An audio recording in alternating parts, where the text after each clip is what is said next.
ክርስቶስ ተንሥአ እሙታን በአብይ ኃይል ወሥልጣን አሰሮ ለሰይጣን አግዓዞ ለአዳም ሰላም እምይእዜሰ ኮነ ፍስሐ ወሰላም። እስከ ቢታንያም አወጣቸው፣ እጆቹንም አንስቶ ባረካቸው። ሲባርካቸውም ከእነርሱ ተለየ፣ ወደ ሰማይም አረገ። እነርሱም ሰገዱለትና በብዙ ደስታ ወደ ኢየሩሳሌም ተመለሱ። ዘወትርም እግዚአብሔርን እያመሰገኑና እየባረኩ በመቅደስ ኖሩ። የሉቃስ ወንጌል ምዕራፍ 24 ከቁጥር 50 እስከ 53። በስመ አብ ወወልድ ወመንፈስ ቅዱስ አሐዱ አምላክ አመ ሰሙኑ ለግንቦት በዛቲ ዕለት ኮነ ስምዐ ቅዱስ ዮሐንስ ዘእምአገረ ስንሁት። አንድ አምላክ በሚሆን በአብ በወልድ በመንፈስ ቅዱስ ስም ግንቦት 8 በዚች ቀን ስንሁት ከሚባል አገር ቅዱስ ዮሐንስ በምስክርነት አረፈ። የዚህ ቅዱስ የአባቱ ስም መቃርስ የእናቱ ስም ሐና ነው። እርሱም የአባቱን በጎች ሲጠብቅ የእግዚአብሔር መልአክ ተገልጦለት የብርሃን አክሊልን አሳየው። እነሆ ተጋድሎ ተዘርግቶ በክርስቶስ ስም ለሚጋደል አክሊላትን ተዘጋጅተው ሳለ አንተ ለምን ከዚህ ተቀመጥክ? አሁንም ወደ ሀገር አትሪብ ሂድ፣ የክብር ባለቤት ስለሆነ ስለ ኢየሱስ ክርስቶስ ስም ተጋደል አለው። በዚያም ሰላምታ ሰጥቶት ከእርሱ ዘንድ ሄደ። በዚያም ወቅት ቅዱስ ዮሐንስ ተነሳ፣ እናቱና አባቱን ተሰናብቶ ወደ አትሪብ ከተማ ሄደ። መኮንኑም በውሽባ ቤት አገኘውና በወጣ ጊዜ በፊቱ በክብር ባለቤት በጌታችን በኢየሱስ ክርስቶስ ታመነ። መኮንኑም ለአንድ ወታደር ሰጥቶት ምናልባት ከምክሩ ተመልሶ ቢታዘዝለት አስቦ እንዲያባብለው ወታደሩን አዘዘው። ከዚህ በኋላ መኮንኑ ወደ ሥራው ሄደ። ወታደሩም ቅዱስ ዮሐንስን ወደ ቤቱ ወሰደው። ቅዱሱም ተአምራትን አደረገ። ያም ወታደር በክብር ባለቤት ጌታችን ኢየሱስ ክርስቶስ አመነ። መኮንኑ በተመለሰ ጊዜ ያን ወታደር በክብር ባለቤት በጌታችን በመኮንኑ ፊት ታመነ። የሰማዕትነት አክሊልንም ተቀበለ። ከዚህ በኋላ ቅዱስ ዮሐንስን እንዲያሰቃዩት መኮንኑ አዘዘ። በየአይነቱ በሆነ ስቃይም አሰቃዩት። እግዚአብሔርም ያጸናውና ያስታግሰው፣ መልአኩንም ልኮ ቁስሎቹን አድኖ ስለ ጉዳት በደህና ያነሳው ነበረ። ከዚህም በኋላ ወደ እንዴናው ከተማ ላከው። በዚያም ታላቅ ስቃይን አሰቃዩት። መኮንኑም አሰቃዩት በሰለቸው ጊዜ ራሱን በሰይፍ እንዲቆርጡ ታዘዘ። የሰማዕትነት አክሊልም ተቀበለ። የአቅፋስ ዮልዮስም ሥጋውን ወስዶ ገነዘው፣ ወደ ሀገሩም ስንሁት ላከው። የሀገሩ ሰዎችም ሁሉም ወጥተው በፍጹም ደስታ ተቀበሉት። ከማጠንት ጋር እየዘመሩና እያመሰገኑ በቤተ ክርስቲያን ውስጥ አኖሩት። ከሥጋውም ብዙዎቹ ድንቅ ታምራቶች ተገለጡ። ለእግዚአብሔር ምስጋና ይሁን፣ እኛንም በአማላጅነቱ ያድነን፣ በረከቱም ከእኛ ጋር ትኖር ለዘላለሙ አሜን። በዚች ቀን የዮሐንስ ማኅበር 224 ሰዎች ደግሞ ሉሲስና ንቡረ እድ ማትያስ በምስክርነት ራሳቸውን ተቆረጡ። በረከታቸው ከእኛ ጋር ለዘላለሙ ትኖር አሜን። በዚች ዕለት የክብር ባለቤት ጌታችን ኢየሱስ ክርስቶስ ከእኛ በነሳው ሥጋ ከአባቱና ከመንፈስ ቅዱስ ጋር ወዳለው የአንድነት አኗኗሩ ከሰማያት በላይ ያረገበት ሆነ። እርሱም በረቀቀ ጥበቡ በመከራው በሞቱና በመነሳቱ ሥራውን በመፈጸሙ ከፈጸመም በኋላ 40 ቀን ሲፈጸም በነፋሳት ክንፍ ላይ ሆኖ አረገ። ያን ጊዜ በኪሩቤል ላይ ተቀምጦ ወጣ። በነፋሳት ክንፎች ላይ ሆኖ ወጣ ያለው የዳዊት ትንቢት ተፈጸመ። በዚህም እርገቱ ለሚያምኑና በልዕልና ወደሚኖሩበት የሚያርጉ መሆናቸውን ተረጋገጠ። ራስ ባለበት ሕዋሳት ሊኖሩ ይገባልና ዳዊት አስቀድሞ በምድራዊ ርስቶች በሲኦልም እንደኖረ መኖርንም እንደቀደመው እንዲሁ ዳግማዊ አዳም ጌታ በመንግሥተ ሰማያት ርስት መኖሩን ቀደመ።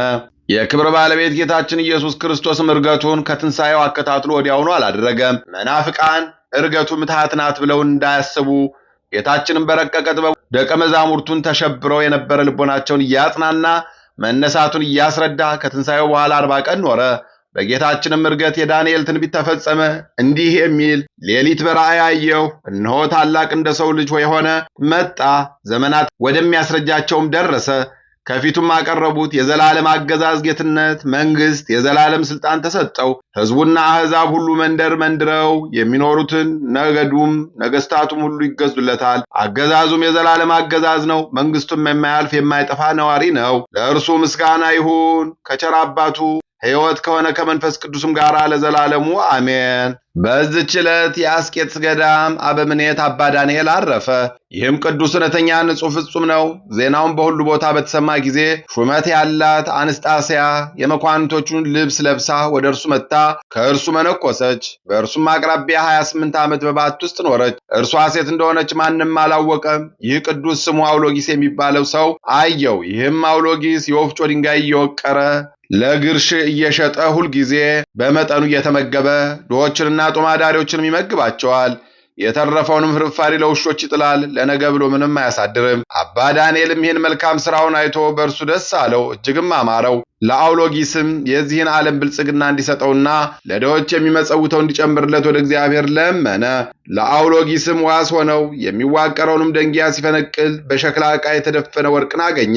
ወደ ቁስጥንጥንያ ከተማ ሂዶ የንጉሥ ሠራዊት አለቃ ሆኖ ተሾመበት። የሚሠራውንም የቀደመ በጎ ሥራውን ተወ።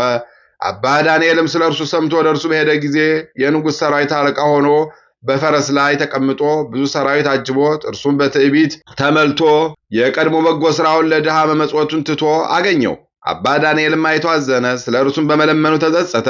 ከዚህም በኋላ የክብር ባለቤት ጌታችን ኢየሱስ ክርስቶስ ለፍርድ እንደመጣ አባ ዳንኤልም እንዲሰቅሉት ሲያዝ የአውሎጊስን ነፍስ ከእርሱ እንዲሹ በእርሱ ምክንያትም ጠፍቶአልና የከበረች ድንግል እመቤታችን ማርያምም የክብር ባለቤት ጌታችንን ልጇ ኢየሱስ ክርስቶስን ስለ አባ ዳንኤል ስለለመነችው በሌሊት ራእይ አባ ዳንኤል ራሱ አየ። በነቃ ጊዜም ደነገጠ። አውሎጊስንም ወደ ቀድሞ ሥራው ይመልሰው ዘንድ በጸሎትና በምህላ በመትጋት ወደ እግዚአብሔር እየለመነ ግብር ገባ፣ ሱባኤ ያዘ። ከዚህ በኋላ ከእግዚአብሔር የታዘዘ መልአክ ተገለጸለት። በፍጥረቱ ላይ በሚያደርገው በእግዚአብሔር ፍርድ ውስጥ ለመግባት በመድፈሩ ገሠጸው። በዚያንም ወቅት አውሎጊስን የሾመው ንጉሥ ሞተ፣ ሌላ ንጉሥም ነገሠ። በአውሎጊስም ላይ ተነስቶ ገንዘቡን ሁሉ ወረሰ። ደግሞም ሊገድለው ፈለገ። አውሎጊስም ነፍሱን ለማዳን ከንጉሡ ሸሽቶ ወደ ሀገሩ ደረሰ። እንደ ቀድሞ ደንጊያ ይወቅር ጀመር። አባ ዳንኤልም ወደ እርሱ ተመልሶ ስለ እርሱ ያየውን ሁሉ ስለ እርሱም እንደሰቀሉት ነፍሱንም ከእርሱ እንደፈለጉ ነገረው። በዚህም በአባ ዳንኤል የትንቢት መንፈስን አድሮበት ነበረ። ከእርሱም ብዙዎች ታላላቅ ታምራት ተገለጡ። መናፍቃንም አርዮሳውያንም በቀናች ሃይማኖት ሊያወጡት በፈለጉ ጊዜ እንቢ አለ። ያችንም የክህደት ደብዳቤ ተቀብሎ ቆራረጣት። የአርዮሳዊ ንጉሥ ወታደርም ይዞ ብዙ ስቃይን አሰቃየው። በአንዲት ዕለትም ቅዱሳት ደናግል ወደሚኖርባት ወደ ሲሃት ገዳም አባ ዳንኤልን ተመስሎ ሽፍታ ገባ። ደናግሉም በደስታ ተቀበለው፣ እግሮቹንም አጠቡ። እነርሱም አባ ዳንኤል እንደሆነ አምነው የወንበዴውን የእግር እጣቢ ውሃ በረከቱን ለማግኘት በላያቸው ረጩት። በዚያም አንድ ዓይኑ የታወረች ነበረች። ውሃው በነካት ጊዜ ዓይኗ በርቶላት አየች። ወንበዴውም አይቶ ደነገጠ፣ ሥራውን ገለጠ፣ ንስሐ ገብቶ መነኮሰ። በበጎ ገድልም ሁሉ ላይ ተጠምዶ እግዚአብሔርን አገለገለው። ጌታችን በዚህ ዓለም ድካም ሊያሳርፈው በወደደ ጊዜ መልአኩን ልኮለት ከዓለም የሚወጣበት ጊዜ አስረዳው። መነኮሳቱንም ሰብስቦ በበጎ ሥራ እንዲጸኑ አዘዛቸው፣ አጽናናቸው፣ አረጋጋቸው። በዚህም በሰላም አረፈ። ለእግዚአብሔር ምስጋና ይሁን፣ እኛንም በዚህ ጻድቅ ጸሎት ይማረን፣ በረከቱም ትድረሰን ለዘላለሙ አሜን። በዚች ቀን የከበረ ተካዳይ መክሲሞስ ምስክር ሆኖ ሞተ። በረከቱ ከእኛ ጋር ትኖር ለዘላለሙ አሜን።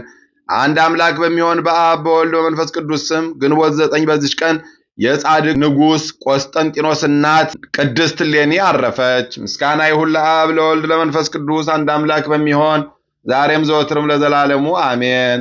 በግንቦት 8 ቀን የሚከበሩ ዓመታዊ የቅዱሳን በዓላት: ቅዱሳን የጌታ ቤተሰብ 120፣ ቅዱስ አባ ዳንኤል ጻድቅ፣ ቅዱስ ዮሐንስ ሰማዕት፣ ቅዱስ መክሲሞስ መስተጋድል፣ አቡነ ዮሐኒ ዘደብረ ዳሞ፣ አቡነ ተክለ ሃይማኖትና አቡነ ኢየሱስ ሞዐን ለምንኩስና ያበቁ። ወርሃዊ በዓላት: ቅዱስ ሙሴ ሊቀ ነቢያት፣ ኪሩቤል፣ አርባዕቱ እንስሳ፣ አባ ቢሾይ፣ አቡነ ኪሮስ፣ አባ ሳሙኤል ዘደብረ ቀልሞን፣ ቅዱስ ማትያስ ሐዋርያ ከ12ቱ ሐዋርያት አንዱ። እስከ ቢታንያም አወጣቸው፣ እጆቹንም አንስቶ ባረካቸው። ሲባርካቸውም ከእነርሱ ተለየ፣ ወደ ሰማይም አረገ። እነርሱም ሰገዱለት፣ በብዙ ደስታም ወደ ኢየሩሳሌም ተመለሱ። ዘወትርም እግዚአብሔርን እያመሰገኑና እየባረኩ በመቅደስ ኖሩ። የሉቃስ ወንጌል ምዕራፍ 24 ከቁጥር 50 እስከ 53። የሰማነውን በልቦናችን ያሳድርብን። ከቅዱሳን አባቶቻችን ከቅዱሳት እናቶቻችን በረከት ረድኤት ያሳትፈን። ይቅርታውን ቸርነቱን ያርቅብን።